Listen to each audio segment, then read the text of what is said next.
for joining us. And again, thanks for a great turnout for a really great presentation. So we've got Jay Gasdaska. So Jay's the Acting Deputy Secretary of Human Resources Management for the Commonwealth's Office of Administration. He's responsible for the administration of the Commonwealth's Human Resources Program for a 72,000 plus member workforce with 20 unions. So he's got a lot on his plate. Jay's been with the Commonwealth for almost 35 years in a variety of roles, including with the Bureau of Labor Relations and as the Director of the Office of Employee Relations and Workforce Support in the Office of Administration. So, and Jay is a frequent Central PA LERA attendee and member. So we appreciate that. Sam Spear. Since 1979, Sam has represented employees, unions, and employee benefit funds in the private, public, and federal sectors throughout the U.S. at Spear Wildeman. He has written and lectured about various labor law topics, and his clients include unions representing municipal and state employees, building trades, office clerical workers, and professional workers. He has broad experience in all areas of labor relations and labor law, and has extensive trial and appellate experience before administrative agencies and state and federal courts. Again, we can't thank the two of you enough for taking the time to join us and walk us through what I know will be a very interesting topic. So Jay, Sam, take it away. Okay, I'm going to try to share my screen here and see if it went as easy as it did when we started today. I think it will. Okay.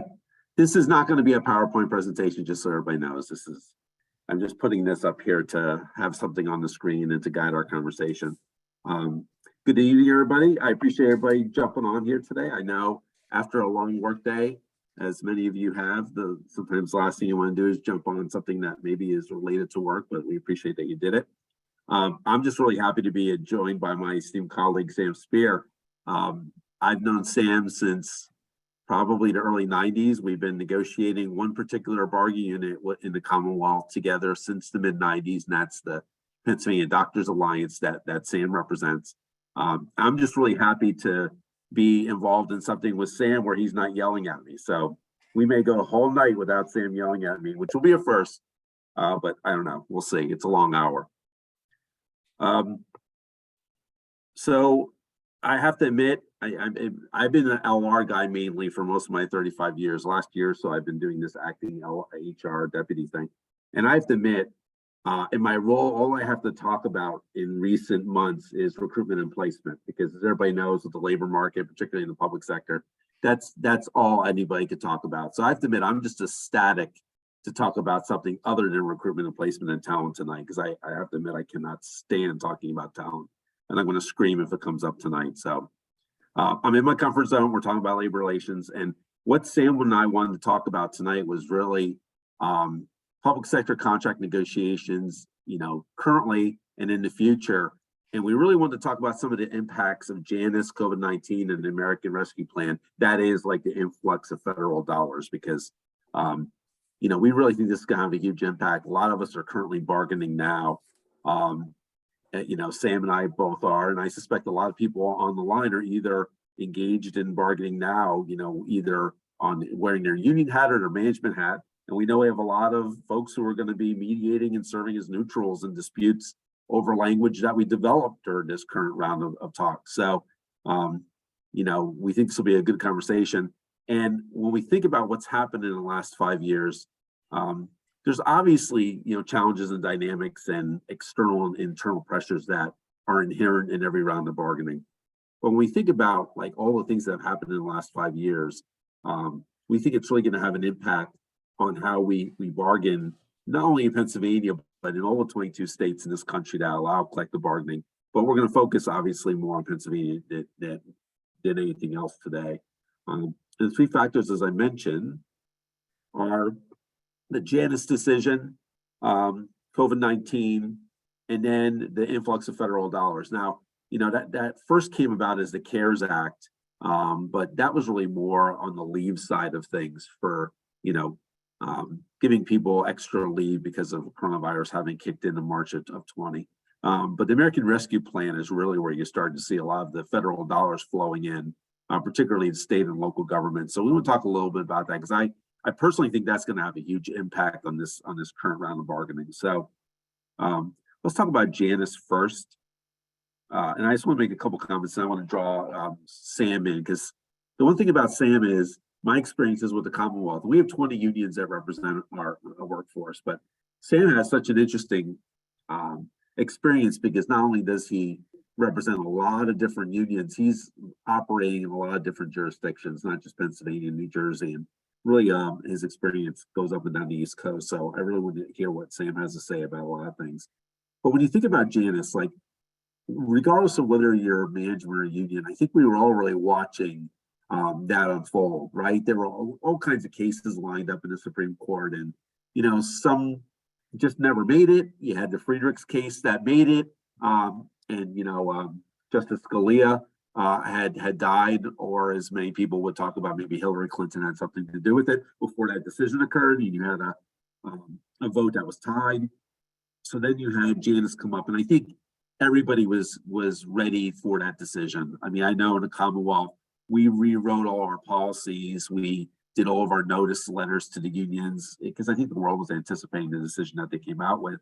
And that is that ultimately the court held that agency fees or fair share fees violated the First Amendment rights of non-members by compelling them to subsidize free speech on matters of substantial public concern.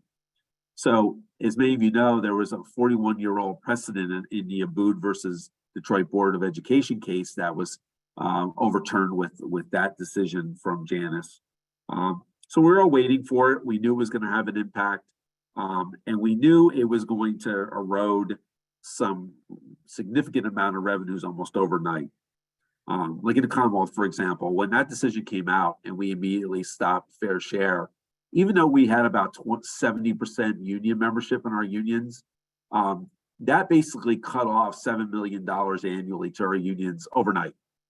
So it obviously had a huge impact. But I think that observers generally thought that that decision was going to really erode union revenues and power for those public sector unions, because now members, can really opt to not pay and still have the unions be legally responsible for representing them. So the good news is, if you care about labor, regardless of what side you're on, that, we're 5 years into this and it really hasn't materialized in a lot of ways. In some states, actually, it hasn't really shown its effects at all. So if you think about that decision came out, and in 2019, you had record work stoppages. You had stoppages in states that you consider like really weak public sector union states, such as like Arizona and Oklahoma and Kentucky, West Virginia. Obviously, it's not as weak as some of those other states, but you had Los Angeles and Denver school district strikes. So you had a lot of things that were occurring. I was going to put up a slide on Bureau of Labor Statistics, and I don't know bore the hell out of everybody on this, but I have to admit, over the weekend, I was really looking at public union membership from 2018 right through the most current stats that they have, which would be 2021. And I looked at primarily the top 12 union states, public sector union states. So I'm focused on only really on public sector. And I want to put a shout out to our union partners on the call. I know AFSCME was having a big event tonight, so I think most of the union, the normal AFSCME participants aren't going to be on tonight, but I know we have a couple of union folks on tonight. What was really interesting is back in 2018, Pennsylvania had about the 7th most employees. Well, we were 7th in the nation for employment in the public sector. And we were also 7th with total members, 2018. Here we are now looking at the most recent stats. We went from 7th in employment to 5th in employment because, during COVID, most states weren't hiring. They had freezes or they just couldn't hire because of the labor market. We were hiring. We were one of the only states that actually had our public employee rolls go up. And this would be state, local, all jurisdictions. But employment actually went up 17% in Pennsylvania over that time period. The only state that actually went up higher than us was Minnesota. They went up 24%. So we went from 7th to 5th, from 18 to 21. And probably the more important union stat for the unions would be we went from 7th in total union members in the public sector to 4th. Union membership went up 17% in the public sector in PA, and virtually every other state went down. Now, some of them were pretty slight, but the only union, or the only state that actually had a larger increase of public sector union members was Oregon. Oregon went up 30%. So we basically went from, let me see what it was, about 296,000 members in unions in Pennsylvania to 348,000 in the public sector. And the overall percentage of employees to union members went up. It was about 53% pre-Janus. Now it's almost 54%. So it's pretty significant. I think it's a real kudos to the unions in Pennsylvania. I know a lot of them really had significant outreach. Sam, I suspect that you had unions that really were pretty active in the outreach game during the last couple of years. That'd be right. Yeah, so and thank you, Jay, for putting all this together. I mean, the kind of information Jay's giving you shows you why the Commonwealth is in good hands in a labor relations sense, and why we enjoy dealing in a mature collective bargaining relationship with the Commonwealth and with many of the public employers in Pennsylvania, because as you know, this is now 52 years post Act 195. And so labor relations, I think, is in a good place. But what labor unions needed was a kick in the pants, and that's what they got with Janus. And everybody kind of knew that Janus was coming. So the unions were preparing for it, but they really had to do something after it happened, because as Jay said, that cut off $7 million worth of funding, and you need to do something to deal with that. So it's, I know many of my clients committed themselves to signing up people who were formerly fair share, and they were successful in doing that. I think statewide that's happened. It hasn't happened as much in some of the other states, but generally nationwide, there has been actually kind of a positive fact that Jay's given you some of the numbers on, because people had to galvanize themselves and get themselves together and fight. And that's what the labor movement is about. It's about fighting for what's right and fighting for your rights. And Jay and I talked about this when we were preparing this. Sometimes the unions do such a good job that the members get complacent a little bit. Some of the members do, not all the members. You always have good supporters, but some of them get complacent. And some of them think that what we have today is what we've always had, and things are good, but what did you do for me yesterday?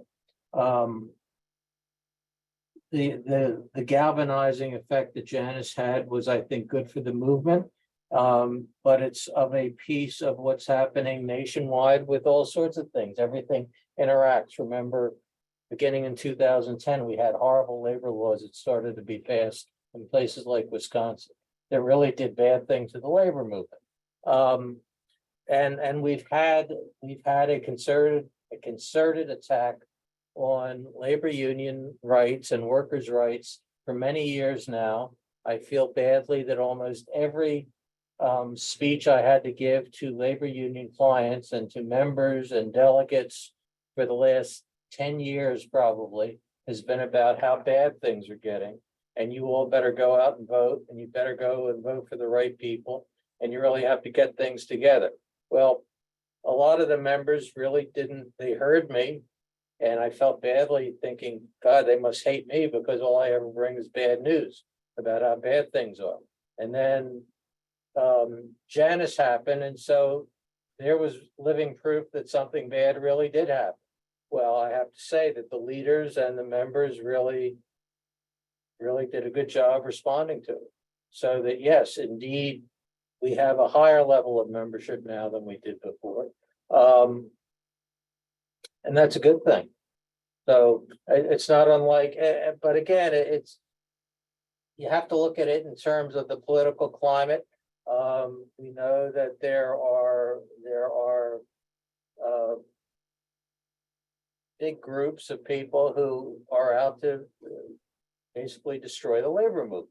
And the reason they want to destroy the labor movement may not be particularly ideological. They want to do it because labor unions are the biggest institutional givers of funding and support to the Democratic Party.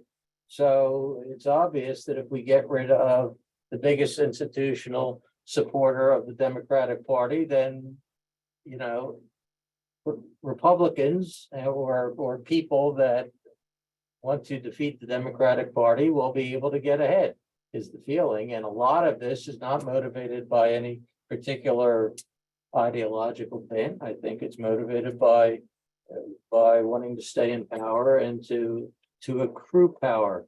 And it's not unlike what we saw with Dobbs. Everybody was fearing that, okay, we're not going to have abortion rights anymore, and we've been waiting for it for many years, and finally here it is. And what happens? There's a rebound because people are going to react to getting stepped on. And that's what's happened. They've reacted to getting stepped on. Well, the same thing has happened, I think, with the labor movement. So that all of the forces that are in play when these huge events happen, we see it in the labor movement, we see it in politics, we see it in with regard to rights like abortion, legal rights, and other rights. And so there's all this interplay, but yes, to answer your question, Jay, I think the unions have done pretty well. That's not to say that they can't do much better, and they will have to do much better because the fight goes on. Yeah, you're right. And you think about some states where, you know, you had Democratic legislatures. As soon as Janus came out, you had like New York, Governor Cuomo immediately came out with an executive order that basically said that public entities couldn't share information about employees because, you know, we knew that, or they knew that the Freedom Foundation, Justice Center, some of those right to work entities were going to be, you know, pounding on jurisdictions to get names to directly solicit those folks. But then you also have states like California, Maryland, Washington that came out with laws that required union access to new employees. And, you know, in some cases, like I was looking at the New Jersey law is really interesting because it goes on to say that managers can't in any way discourage membership.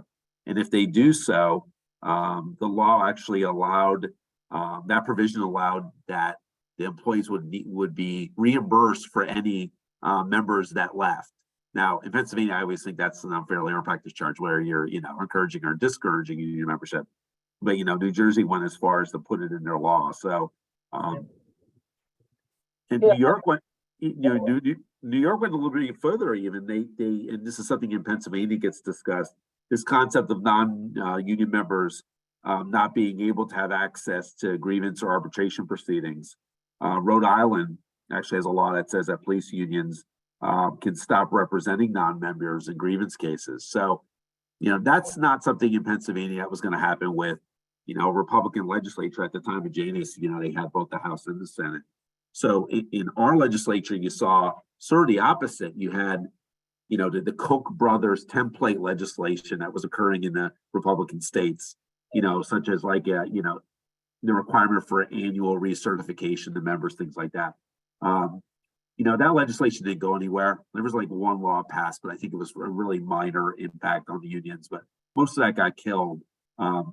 However, in anticipation of Janus, under the Wolf administration, we did negotiate side letters with all of our unions, including Sam's Doctors Alliance, that basically baked into a side letter all of those provisions that you were seeing in law, access to employees, the provision of their personal email and cell phone numbers of employees if they provided it, the requirement to give an hour of time in orientations, an annual ability to go in the workplace for all unions to talk to the membership about labor relations matters. So that was a pretty widespread side letter.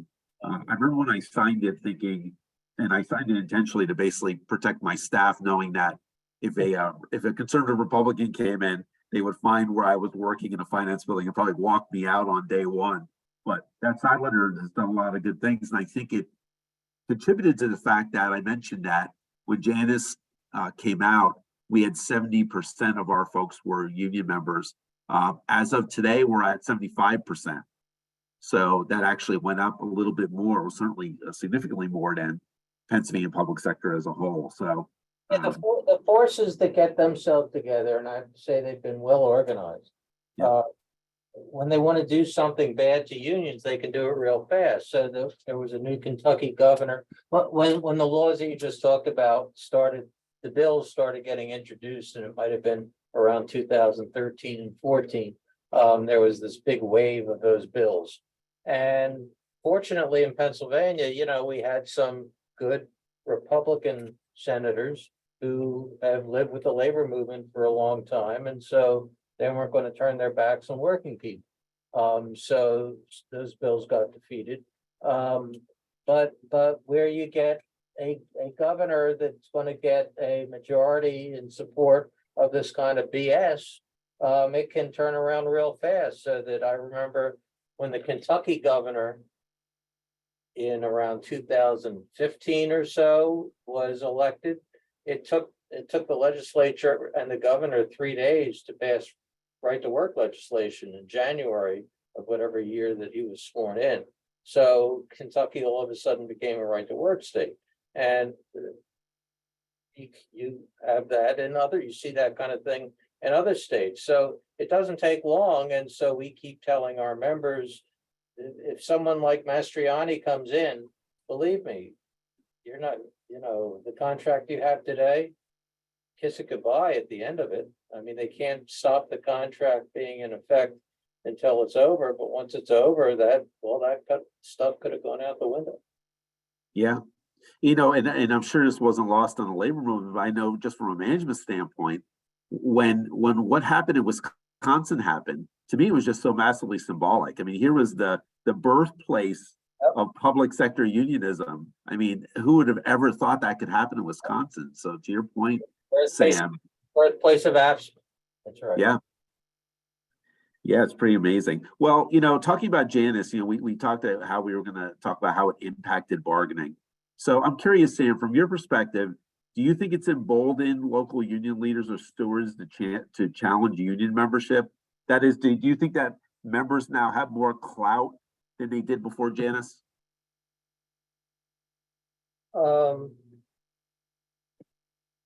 No, but they don't have less, I think.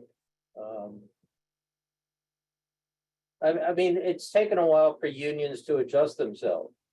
You know, they've had to tread lightly a little bit to see what is the effect of Janus.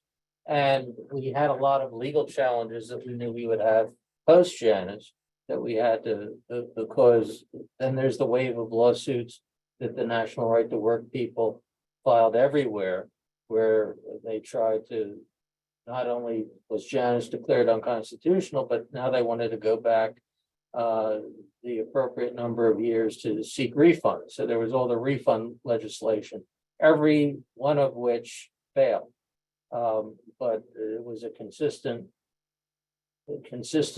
plea that, we deserve a refund for the 2 or 3 or 4 years before Janus was declared unconstitutional. That's as far back as we can go under our state's statute of limitations. So we had those kinds of issues going on. There were some other kinds of issues. There's still maintenance of membership challenges, so that Act 195 has a maintenance of membership clause, which means that if you become a member of a labor union, your union can negotiate a clause in the contract that says you have to remain a union member until the window period shortly before the end of the contract. So there are legal challenges to that are still out there.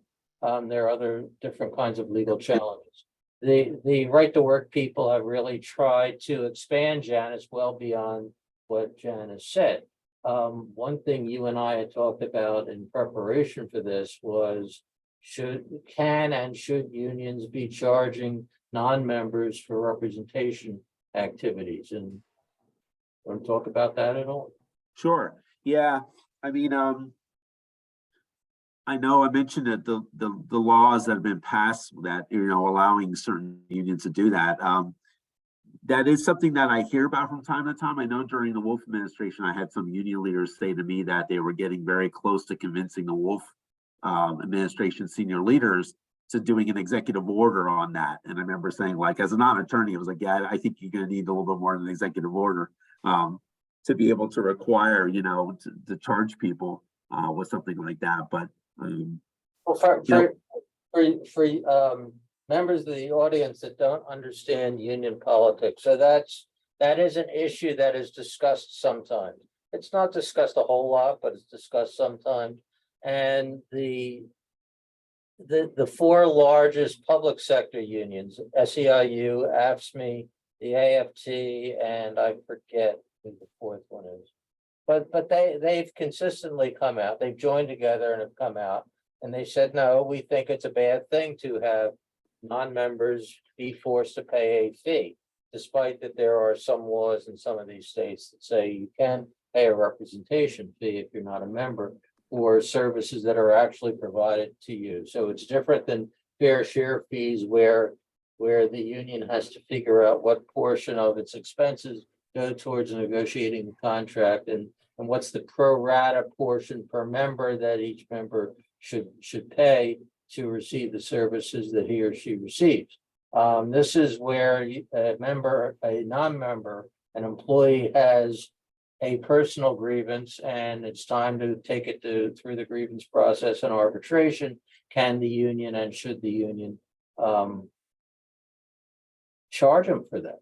Because it costs money to do that.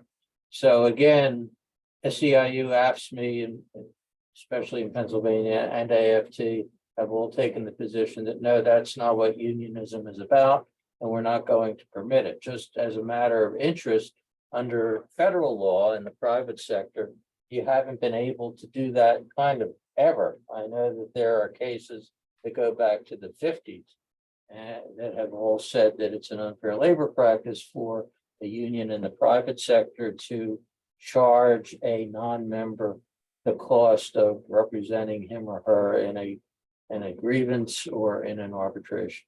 Now, I'm aware of, I counted them up this afternoon, 6 states, but I'm probably short a few, where in the public sector, that's legal and it can be done. Whether that it can be done doesn't mean that unions are doing it necessarily. There's interestingly only one court case on it, but the rest are statutory. And in Jersey last year, they did pass, here's an example. So it's now been a year since the Responsible Collective Negotiations Act passed in New Jersey. And that specifically has a clause that says that unions can charge non-members for the cost of taking their case to arbitration. It limits it to arbitration. In our firm, and we represent a lot of unions and locals in New Jersey, we don't know of anyone that's done that yet, or that wants to take the step to do that. I know that when we have discussions internally, I've told you what the internationals feel. There are often locals that say, because they're smaller, well, it's only fair that we charge people, because if we're spending time and money to represent them, why shouldn't we charge them money? But none of them have actually implemented that practice either, because ultimately they see the good reason why you shouldn't do that from an ideological standpoint, from a solidarity standpoint. There are a lot of good reasons. Yeah, one thing, and Sam, I'm curious to see your thoughts on this. When Janus came out, we really reinforced to our managers the principle of exclusive representation, because our fear was that there would be pockets of employees that would go to their employers or agencies and ask to negotiate over wages and terms and conditions of employment separate and distinct from the fact that a union represented them. And that hasn't come to fruition, thank God. But I have seen little weird pockets of it, like good example. It's not uncommon for me to get emails from employees asking for the status of bargaining with certain unions. Now they'll usually CC the union on it. So I usually defer to the union saying like, hey, union, if you want to talk to your member about where bargaining is, fine. I really don't want to get like sucked into that. But I feel like there's employees that are getting close to that. We want to know what's going on, and and if it's not proceeding quickly enough, we want to have a say. Have you run into that in any of the unions or jurisdictions that you represent your folks? Yeah. Yeah, we do. Again, not a lot, but sometimes. Again, since Janus, I mean, one thing that's happened, I think, with Janus is there has been this decrease in income, so that while union membership rates may have gone from 70 to 75%, so that's good. On the other hand, most of those shops all had fair share provisions. So really what they were losing, even though they gained 5%, is they lost the 30% income that they had. So you have lots of unions that are still dealing with financial repercussions of losing a lot of income. And they have to deal with that practically. The way they have dealt with it practically, I know for some of the larger unions, is they have basically, they've tightened their belt. So that, some of them make less or some of them have lower staffing levels than they did, but they know that in order to survive and to get the membership increases that you're talking about, they have to continue to service the units, they have to continue to organize, they have to continue to do everything that they were doing. So they're working hard. Not that they didn't work hard before, everyone was working very hard. It's just tougher to deal with, and some of the members, I can say, I guess you're going to have members that are always going to be sort of oblivious to some of what's going on, and so some of the members are going to react the way you just sort of were talking about, But overall, I'm really encouraged, I guess, by the way everybody has dealt with this problem and dealt with it in a positive way. Yeah. The one thing that we have been seeing in the Commonwealth is that the non-AFL-CIO unions that can raid, the AFL-CIO groups seem to always be lurking in the Commonwealth, looking to maybe pick off one of the smaller units. And we have noticed that groups of employees, particularly classifications where people feel like they're underpaid, will often go to their union and basically threaten them. We hear this from union leaders that if you don't get us a contract worth, 30% over 2 years, we're going to leave and go to, this other union that they know is interested. What I think a lot of our workforce doesn't understand, we have such complicated bargaining units that it's not particularly easy to decertify unions here. So often unions can't do it even if they wanted to. It's not very easy. So have you run into that, Sam? Well, yeah, but I mean, let me say this, because in the public sector, it's a little more complicated to pull off a raid than it is in the public sector, for the reason you just said. But even in the private sector, you see it, but it hasn't really increased that much. And actually, the good thing is that not something related to what you just said is these right-wing organizations will send out lots of publicity to union members because they're somehow able to sometimes get people's addresses, and they will send attractive multicolored flyers, to people talking about, why are you paying dues? Just stop paying dues. You can do it. And those efforts, which are always the labor leaders get pissed off about it. But I think the good thing about it is it gets we haven't seen it get any traction, so that nobody bites, and we don't get even 1 or 2 people that we hear come to us in the next week after that mailing goes out to say, I want to quit. I mean, in Philadelphia, we represent AFSCME, so that's 9,000 members. I think there's been one person in the last 4 years that has asked to resign. So it's really impressive that the people who are members know that they really are doing themselves a big favor by being union members, because it really, in a lot of ways, benefits them, and it's to their advantage to do that. So yes, fortunately, Jay, we haven't seen any increase in that, which people expected might happen after something like Janus would happen. Before we turn to COVID, the one thing I want to bring up that I think is interesting, maybe just as like somewhat of a policy geek, is when Janus was about to roll out, you had some academics espousing this concept of government funding of unions, that is like direct reimbursement. Specifically, there's a Harvard law professor, Benjamin Sachs, who talks about this, and his belief is that it was the Supreme Court's misunderstanding of the agency fee concept. That is, that it was really the fees were never the workers' property. That was money that should have went directly from the agency or the government to the union, and that it was only the fact that the court misunderstood the agency fee that caused the free speech problem. And his view was that once fees are provided directly from government to the unions, it ceases to be a First Amendment problem. So you and I talked about this briefly. What's your view on that, Sam? Do you think government and unions should get together and try to make direct reimbursement arrangements? So yeah, this is an interesting, intellectually, it's an interesting issue. And this is, and so Janus has this big mistake in it.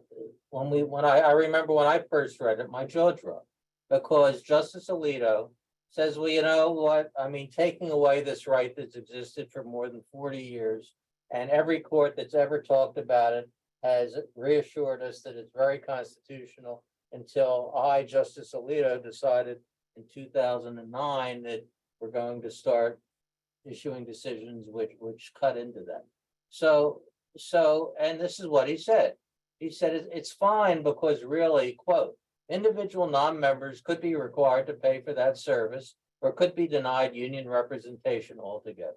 That was one of his reasons for saying that, this isn't as bad as the dissent thinks and labor movement thinks. Well, that statement that I just read is just wrong. It's not legal, because as I just said, since 1953, at least, the NLRB has said, well, no, you can't charge individual members for taking their grievances or representing them in an arbitration. And most states have taken that position, other than the six that I know of, and 3 or 4 of them actually, I guess, passed their legislation after Justice Alito said that. But it's just simply not true. So you can't charge people. So that's not a good reason to get rid of a booth. But anyway, getting back to whether government should be in the business of subsidizing unions, I know that my union clients feel very strongly that they don't want to take help from anybody. And if the government subsidize, if I represent a public sector union that represents Pennsylvania workers in the Commonwealth of Pennsylvania, somehow, rather than pay dues, just appropriated money for our operations, we would say thanks, but no thanks, because it'll make us look like what good are we? The members will think, well, the employer is paying them the money, and so what are they going to do for us? What's that union going to do for us? So we would run for the hills before we would take money from the government, even if some knuckleheaded legislature wanted to pass that kind of rule.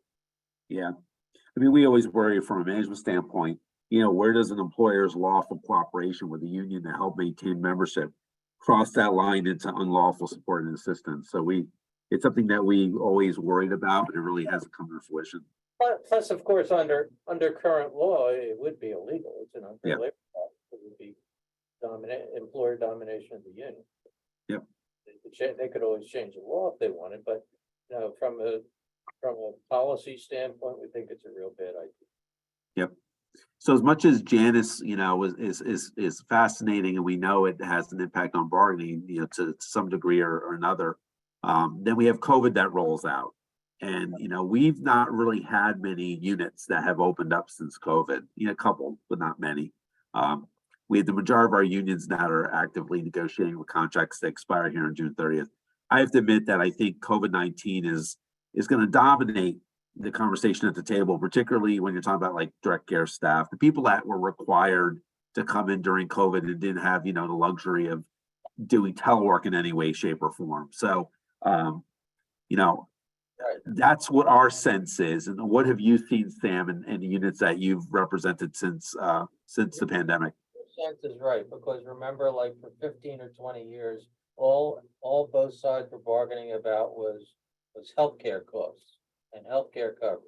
And so that was the huge issue for a while. Before that, it was wages, I guess. Healthcare costs, you know, got a little better, so we stopped talking about that so often. And yes, now the impact of the pandemic is the huge issue from a couple of standpoints. One is people continue to work, especially public sector employees, more so than in the private sector. They continued to work generally during the whole pandemic. And not only did they work, but they got sick and died. And most of them, fortunately, were able not to, at least to perish, but they continued to do the job under real perilous situations, perilous conditions. So yes, a lot of them want to get paid for that and deserve to get paid for that and deserve to be recognized. The Commonwealth of Pennsylvania, I can say, has been good about trying to recognize them and to show its appreciation for all the services that the workers have provided to the citizens of the Commonwealth all during the last 3 years. That's good, but yes, in negotiations, I know that is going to be a big issue because that's what I hear a lot from people. And in many of the all the negotiations that we've had in the last year and a half, that's been a real big issue. Recognition of the service that's been provided under horrible conditions and wages. Now that gets combined with, fortunately, you've had good legislation, and the country has had good legislation to revive the economy by paying a lot of money to employers. The federal government has paid lots of money to employers, and now employers, you know, have done well. And I think that's what the government should be doing. It shouldn't let employers go out of business. It should be propping them up and supporting them. But now that they have that money, that's another big issue. So the workers are entitled to some of that money. Yeah, I think what's really interesting is, you know, talking to some of my counterparts in other states, you see the effect of the Great Resignation hitting the public sector a lot worse than the private sector. Like good example, I was talking to New Mexico. Their vacancy rate right now is 25% across their entire workforce, which is just mind-numbing. Ours is 11%. It's the highest that it's been, I think, ever since I've been with the Commonwealth. But yeah, when you talk about some of these vacancy rates, Sam, and you and I were talking, I think you've talked about correction units that have 30-35% vacancy rates. Yeah, and for 43 years now, I've been bargaining contracts like this, and we have never had the problem of. We've always had the problem of bare bones staffing sometimes, so that we would always be complaining, you know, you're not hiring enough people, but you never saw the kind of decline in employment that you're seeing now. And that's a combination. I'm not sure what it's a combination of, but I know one factor is just social. You have people who just look at jobs differently than they used to, and they don't mind leaving and going to some other job if They don't like things like, oh, you know what, I like working at home, and so I want to work at home more often. If you don't let me, I'll go to a place where they'll let me work at home. Or you will have people that say, I don't like something else about this job, and there are lots of jobs around, and I'm not wedded to you, and I'll go. Yeah. Yeah. So that's, part of that was brought about by the pandemic, but I guess part of that was brought about by other factors too. I can't believe that only the pandemic caused people to embark on the Great Resignation, but maybe it is. I'm not. Yeah. Sam, I'm really interested to see how unions that represent large units of diverse occupational groups, from like nurses to equipment operators, et cetera. I'm curious to see how they're going to handle asking for additional money for, say, direct care staff, while at the same time addressing the other occupational groups that are going to say, well, what about me? Or the teleworkers. You have teleworkers now that argue like that their right to telework is paramount to anything else. And the people who've been, the direct care staff don't have obviously a lot of sympathy for them because they don't have that luxury. So I have to admit, in some of our larger units, I think that's going to be really interesting to watch play out. It's going to be tough for us to put a bow around bargaining, but I think it's going to be really difficult for the larger unions to manage that. Yes, and to talk about what's bargaining going to be like in the future. You have issues like that which never occurred before. You have collective bargaining agreements that don't mention anything about remote working, because it was a concept that was totally foreign to how people work. They worked at a plant, or they worked in an office, or they worked at a place. So nobody worked at home. I mean, there were jobs that were home jobs, but those were kind of exclusively home jobs. Those are people that work out of their houses. But if you had a job, as you know, until 2000 and through 2019, you had your job. So we're getting grievances now, and we're going to have to bargain it out during bargaining about two things. One is, what are people's rights to stay at home? Can they stay at home 1 day a week or 5 days a week or what? And so that's going to have to start getting regulated, which has never happened before. You have another related issue, which is just coming up, because some people now, employers, as you know, Jay, especially in white collar positions, like it that people can work at home, because it turns out that people are not only as effective, but they may be happier working at home than under the nose of some supervisor they hate. And they don't have to go in, and they can deal with stuff. And guess what? The same amount of work gets done, and even more gets done than used to get done. And plus, the employer doesn't have to pay rent now. So this is an issue that never came up before. I have a grievance right now about, it's in the private sector, but it could happen in the public sector, about unit placement, so that people now, not only can they work at home, but suppose somebody says, gee, I'm 65 years old. I don't want to pay inheritance tax in Pennsylvania. I'm moving to Florida. I can work in Florida for the Commonwealth of Pennsylvania, just like I could when I lived in Reading. So I'm moving, goodbye. And I live in Florida now. So I have a grievance now about, okay, is that person still part of this bargaining unit? He still reports to the same supervisor, does exactly the same work, but he lives in Florida. And all of the remote workers could live somewhere else. So we're going to have unit placement issues that never came up before. The contract doesn't speak to it, because the contract has your normal type of accretion clause. So accretion clauses generally say if a new plant opens up within a certain area, distance, 10 miles or 15 miles or 25 miles, then those people that work at that place will be part of the bargaining unit. Well, suppose now all of my employees live, some within the 25-mile radius, some outside the 25-mile radius, some move to Texas or Florida. So I have an issue now about that, because the employer is saying that those persons aren't part of the unit. Well, yeah, they are, because they still have the same community of interest with everybody else who are also working at home, but he happens to be located in Florida. But so what? You know, he's no different from the person that lives 2 blocks from the place where you work. So. Yep.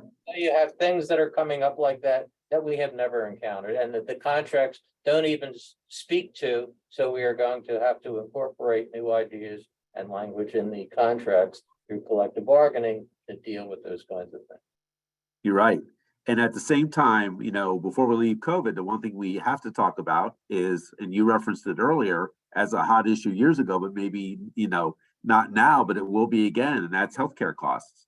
You know, during COVID, we know doctors weren't seeing people, so people were deferring treatment. And, you know, as a trustee on our large trust fund, you know, we all worried that once things opened up, that we were going to see the trend spike. And when you see all these strikes of nurses, like in Minnesota, you see these wages, you know, fairly large wage increases, you know that all those costs are going to get passed on. So the one thing that we've noticed is that trends that were, you know, 1%, 2% cost trends are now, you know, getting close to that double-digit mark again. So I do think in bargaining, we're going to be dealing with that again, because, you know, reserve levels in a lot of big trust funds are lower. And unfortunately, you're going to have increased asks of employers for employee cost share. And that scares me, because, I mean, you know it's coming, Jay, and I know it's coming, but we don't know how it's going to play out yet, because because people have they haven't even entirely started to go back to the doctor, but everyone who didn't go to the doctor for the last 2.5 years are going to start going to the doctor. And so I wish we could predict at what rate that's going to increase the cost, but I guess it's going to increase it a lot. So, yeah. I'm afraid of that. That's something, yes, in bargaining, we're going to have to prospectively try to deal with. Now, I can tell you this, like, for example, our office just negotiated a large utilities contract, and it was a 6-year contract last week. And it has good raises and good healthcare benefits, and that public utility was able to agree to a 6-year contract. So you do have that going on. And I think some employers and some unions are trying to do things like that by saying, because at the beginning, you remember in 2020, for people whose contracts ended in 2020, almost everybody was agreeing to like 1-year contracts, because who knows what's going to happen, because nobody knew what was going to happen in 2020 and going into 21. Finally, people sort of got their bearing a little bit later on in 21 and into 22. So you're starting to see longer contracts. And now, hopefully, I think some of the employers that still have their PPP money going for them, or the effects of it going for them, maybe, I hope, are willing to agree to longer contracts. But yeah, I mean, I don't know how you cost out these things, but Agreed. But again, the other thing you just said also comes into play, because but we also have more money because we're paying for 30% less correctional officers than we had a few years ago, because they've all left and we can't replace them. Now, what that does to the service you have to provide, I don't know. That's a problem we have to deal with. So and that's another actually big issue in bargaining that everybody is worried about, which is how do you keep up?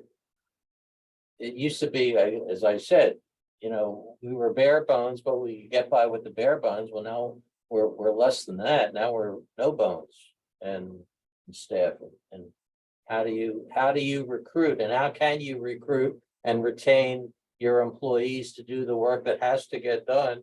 Especially as a private sector entity, you have to get certain work done, and you need employees to do that.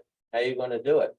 And one way to do it, obviously, that the unions say and the employees say, you have to pay for it. You got to pay enough money so that people will take the job. Yep. Yeah, but since we're being recorded and for the sake of time, I'm not going to give an editorial about corrections because our vacancy rates are much better than most employers. But I will just say that yeah, since I'm being recorded, I'll stay away from that one. But the influx of federal dollars is the last thing we want to cover real quickly. I know we're running short on time, but this one is fascinating to me because you see all kinds of reports, particularly in like independent fiscal office reports, where you see a lot of states talking about all the money that was put out there. Like the American Rescue Plan, put $1.9 trillion out there to taxpayers and state and local governments. So I started to look at just that one little portion, the federal fiscal recovery funds. That put out $198 billion to states, not even talking about localities, just states. And states have until December 31st of 24 to fully obligate those funds, and they have to spend them by 2026. So I started to look at how many of those monies across the states have been obligated. I expected the percentage to be low because I assumed that most states were politically fighting over how to spend that money. And what shocked me was by mid-January of this year, 87% of that money had been fully appropriated. In fact, if you look at Pennsylvania, we had $7.3 billion given to state government, not talking about local or cities, just state government. That amounted to $570 per citizen in Pennsylvania. We've appropriated 93% of that money already. So we're only talking about like $500 million left, which, if you're playing the lottery, that's a lot. But if you run the state government, $500 million isn't a lot. So I know in bargaining, a lot of people are pointing to those numbers and saying you have a lot of federal money. And I think what people don't realize is that most of that's already committed. And Sam, you're probably seeing that not only here, but probably in New Jersey, it's the same scenario. Yeah. So I want to show something here, and I go to the Independent Fiscal Office site a lot, and I think the reason I do it was, whenever we would show numbers, the legislature would get very suspicious of governor's budget office numbers, and so would our unions, because they would say you guys can cook up any numbers you want. So when the Independent Fiscal Office was created, I actually liked it because that was like quasi-neutral entity that could give us really good numbers. And it's funny because I couldn't access their site yesterday, and I'm convinced that they've stripped me of my privileges because I'm probably the only one that actually goes on that site, and they're concerned probably for my mental well-being. But if you look at this financial statement that came from their most recent report, they issued it on January 24th of this year. It basically shows what the fiscal statement or financial statement for the Commonwealth is going to be. So if you look at fiscal year 2023 and look at that projected ending balance, you'll see that $6.6 billion surplus. A lot of that's those federal monies and some increased revenues. A lot of it's the influx of federal monies. So a lot of that money is already, spent, quite frankly, in future years. But look at 23, 24, and the outgoing 5 fiscal years and those deficits. 1.5 billion, 2.2 billion, 3 billion, 2.9 billion, 3.1 billion. So what I think is going to be really interesting is really 2 things. One, union leadership posturing when you see those kinds of surpluses in this fiscal year versus the political will of government leaders, because anybody that's negotiating a long-term contract now is going to have to be, if they're willing to invest in the workforce, they're going to have to understand that taxes may need to be raised. And if you think about it in Pennsylvania, other than short-term revenue fixes, we haven't had a tax raise really since Rendell. I think he was the last one that really, was able to get one. Obviously, Governor Wolf tried, but it got killed by the Republican legislature. So I'm curious as to your thoughts, Sam, here, because I find this fascinating. Yeah, but you remember what Mark Twain said? That there are 3 kinds of lies: lies, damn lies, and statistics. I mean, this is what it looks like now. I guess we'll see what happens in the next few years. Agreed. Jay and Sam, I wonder if maybe we could open it up for some questions, because that's perfect timing, Rob. That's exactly what we were going to do. Perfect. So if you could stop sharing. Yep. Let me stop here.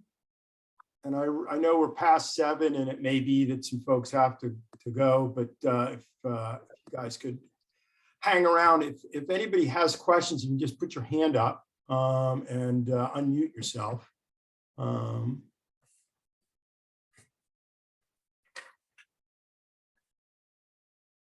Well, I'm going to start with one then. So you touched on the fact that that you've got large unions that represent an incredibly diverse workforce that now starting to sort of define themselves across the workforce as remote workers and folks that have to go in person, and that there's some natural problems with that, and one entity representing that both groups, where their interests really may diverge pretty fundamentally.